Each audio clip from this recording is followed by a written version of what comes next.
Today we're going to talk about the Lectionary, this book. I bet you know that the Lectionary contains all the readings that we use at Mass. But I'd like to tell you a little bit more about it. If you read this whole book, you will not have read the Bible. It doesn't include everything in the Bible, but it does give us the whole history of salvation. So we do learn about creation, all the people leading up to the coming of the Messiah, the life of Jesus himself, and the events of the early church, as well as some of the writings of the early saints like St. Paul. We have a 3-year cycle.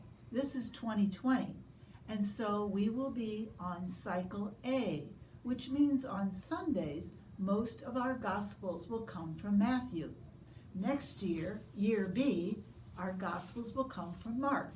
And in 2022, the Gospels will come from Luke. You might say, well, what happened to John's Gospel? We do use John's Gospel quite a bit, most importantly during the Easter season. Now, I was talking about Sundays. There's also a weekday lectionary, and that's exactly what I'm holding now. Instead of 3-year cycle, we have a 2-year cycle. Right now, we're in cycle 2. And so 1 year, when you go to the Thursday school masses, you'll hear about some Old Testament stories and New Testament stories, and the next year, different ones. So that in the course of 2 years, you get a variety of first readings. Now, in the back, we have special readings for very special saints. So, in January, we have the conversion of St. Paul on January 22nd.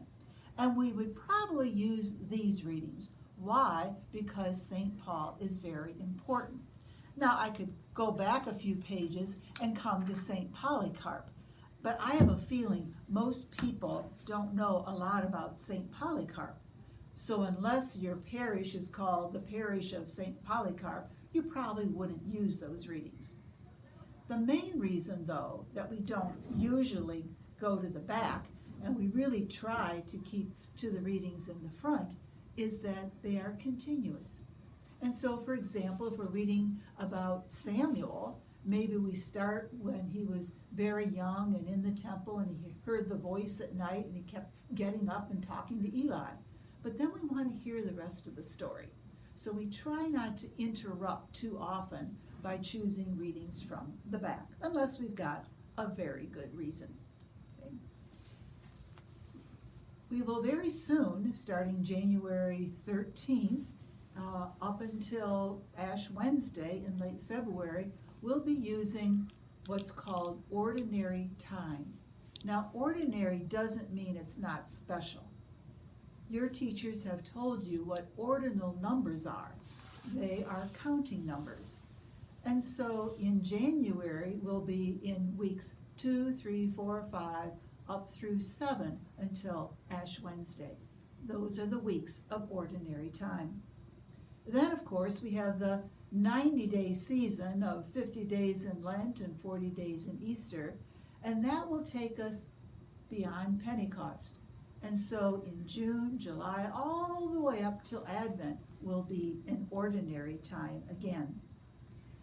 And so I would ask you, try to be attentive to all the readings. See if you can't be at Sunday Mass 52 times in 2020 and listening to the readings of St. Matthew.